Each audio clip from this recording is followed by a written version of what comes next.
Marathon জিজ্ঞাসাবাদের পর অবশেষে বেরিয়ে গেলেন অভিষেক বন্দ্যোপাধ্যায়। সাংবাদিকদের মুখোমুখি হয়ে কি বললেন অভিষেক বন্দ্যোপাধ্যায়? দেখো, টানা 10 ঘন্টা তাকে জিজ্ঞাসাবাদ এবং সেই জিজ্ঞাসাবাদ অবশেষে বেরিয়ে গেলেন অভিষেক বন্দ্যোপাধ্যায় এবং সাংবাদিকদের মুখোমুখি হয়েছিলেন তিনি। তার যে দাবি যে তাকে যেই মামলায় আজকে তলব করা হয়েছে সেই মামলা কিন্তু 4 বছর আগে রেজিস্টার এবং এই মামলায় তাকে আগেও তলব করা হয়েছিল এবং এই মামলায় যারা গ্রেপ্তার হয়েছিল তাদেরকে কিন্তু ইতিমধ্যেই তারা বেল পেয়ে গেছে, তারা প্রত্যেকে বেল পেয়ে গিয়েছে এবং তাদের এই মামলার কিন্তু কোনো রকম কোনো সুরাহা হয়নি। কিন্তু তারপরেও অভিষেক বন্দ্যোপাধ্যায়কে আজকে ডেকে পাঠানো হয়েছে, তিনি হাজিরা দিয়েছেন। এর পরেও তাকে যতবার ডাকবেন তিনি হাজিরা দেবেন এবং সহযোগিতা করবেন বলে এমনটাই কিন্তু অভিষেক বন্দ্যোপাধ্যায় তিনি দাবি করেছেন এবং তিনি বলেছেন যে দিল্লি ভাবছে যে তাদেরকে দমিয়ে দেওয়া যাবে, তারা বিকিয়ে যাবে, কিন্তু কোনোভাবেই তারা দমবে না, তারা বেকাবে না এবং তাদেরকে যতই তাদের উপরে চাপ সৃষ্টি করা হোক না কেন তারা কোনোভাবেই মাথা নত করবেন না, গলা কেটে দিলেও মাথা নত করবেন না বলে এমনটাই কিন্তু অভিষেক বন্দ্যোপাধ্যায় তিনি মন্তব্য করলেন। এবং যে 10 ঘন্টা তাকে জিজ্ঞাসাবাদ করা হয়েছে সেই 10 ঘন্টা জিজ্ঞাসাবাদের করার পরেই কিন্তু তাকে ছাড়া হয়েছে। তাকে দেখা গেল যে তার যে বয়ান রেকর্ড করা হয়েছে সেটা দিল্লিতে পাঠানো হলো এবং যেগুলো লেখা হয়েছে তাতে সিগনেচার করানো হলো এবং সেই বয়ান যখন দিল্লিতে গেল তারা বেশ কিছুক্ষণ সময় লাগালো তার বয়ান শোনার জন্য এবং তার বয়ান কমপ্লিট হওয়ার পরেই কিন্তু যেটা দেখা গেল তারপরেই দিল্লির গ্রিন সিগন্যাল পেতেই কিন্তু অভিষেক বন্দ্যোপাধ্যায়কে ছাড়া হলো এবং আবার তাকে তলব করা হয়েছে কিনা এই প্রশ্ন যখন তাকে করা হয় তিনি কোনো রকম কিছু বলেননি। এখনো সম্ভবত তাকে তলব করা হয়নি আর এই মামলাতে, কিন্তু এই মামলাতে এই নিয়ে দ্বিতীয়বার অভিষেক বন্দ্যোপাধ্যায়কে তলব করা হলো এবং তিনি দুবারই হাজিরা দিয়েছিলেন। এমনকি এই মামলায় তিনি একটি বর্ষপাতার একটি নথিও সেটাও কিন্তু তিনি পাঠিয়েছিলেন ইডি দপ্তরে বলে এমনটাই তিনি জানিয়েছিলেন এবং এর আগেও যেটা দেখা গিয়েছিল। তবে এই মুহূর্তে যে খবর যেটা দেখা যাচ্ছে যে 10 ঘন্টা তাকে জিজ্ঞাসাবাদ এবং সেই জিজ্ঞাসাবাদের পরে কিন্তু অভিষেক বন্দ্যোপাধ্যায় তিনি বেরিয়ে গেলেন। একেবারে রিয়া, ধন্যবাদ জানাবো তোমাকে। এই মুহূর্তে যে আপডেট, অভিষেক বন্দ্যোপাধ্যায় তিনি সিজিও দপ্তর থেকে বেরিয়ে গেলেন। প্রাথমিক শিক্ষা নিয়োগ দুর্নীতি মামলাতে দীর্ঘ জিজ্ঞাসাবাদ করা হয় অভিষেক বন্দ্যোপাধ্যায়কে। 10 ঘন্টা পার হয়ে গেলেও সিজিও কমপ্লেক্সেই ছিলেন অভিষেক বন্দ্যোপাধ্যায়। তবে ঘড়ির কাঁটা 10টা বাজতেই দিল্লি থেকে গ্রিন সিগন্যাল আসা মাত্রই অভিষেক বন্দ্যোপাধ্যায় তিনি সিজিও কমপ্লেক্স থেকে বেরিয়ে গেলেন। তবে সাংবাদিকদের মুখোমুখি হয়ে তিনি জানালেন যে 4 বছর আগে এই মামলা দায়ের হয়েছিল, যারা যারা গ্রেপ্তার হয়েছেন তারা প্রত্যেককেই বেল পেয়ে গেছেন। যতবার তাকে এই মামলাতে ডাকা হবে তিনি ততবারই সাড়া দেবেন, তিনি মাথা নত করবেন না, এমনটা একেবারে দাবি করলেন অভিষেক বন্দ্যোপাধ্যায়। দিল্লি ভাবছে দমিয়ে রাখার এমনটাই কার্যত অভিযোগ করলেন অভিষেক বন্দ্যোপাধ্যায়। বিরোধী দল যাতে না থাকে, বিরোধী শূন্য যাতে হয় সেই ষড়যন্ত্র করছে বিজেপি, এমনটাই অভিযোগ অভিষেক বন্দ্যোপাধ্যায়ের। এজেন্সি দিয়ে ভয় দেখানোর চেষ্টা। সিজিও থেকে বেরিয়ে অভিষেক বন্দ্যোপাধ্যায় কি জানিয়েছেন আরো একবার শোনাবো আপনাদের। मोबाइल नीचे कर बाबा। क्या आपको परेशान किया जा रहा है?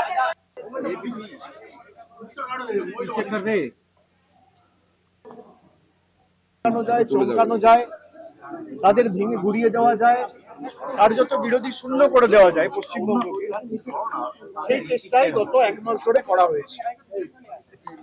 প্রথম দিকে এসআইআর এর নাম করে উপযুক্ত ভোট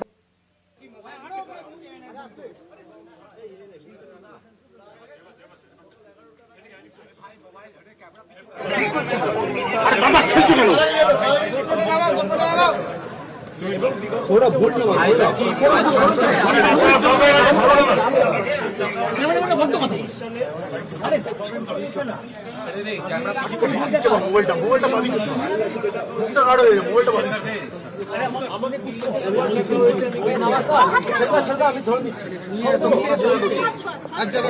চুপ করে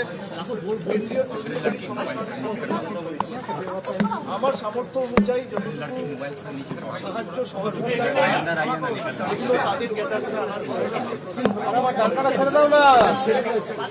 এবং তারা তাদের কাজ করছে। রাজনৈতিক প্রেশার আছে না আছে আমি সেটা যাব না, তার কারণ বিজেপি নিয়ে যত কম বলা যায় তত ভালো। একদিকে দল ভাঙানির খেলা, আর একদিকে বিরোধী শক্তি যারা লড়াই করছে মাথা নত না করে তাদেরকে কি করে দমানো যায়, তাদের ধমকানো যায়, চমকানো যায়, তাদের ভেঙে গুড়িয়ে দেওয়া যায়, কার্যত বিরোধী শূন্য করে দেওয়া যায় পশ্চিমবঙ্গকে, সেই চেষ্টাই গত 1 মাস ধরে করা হয়েছে।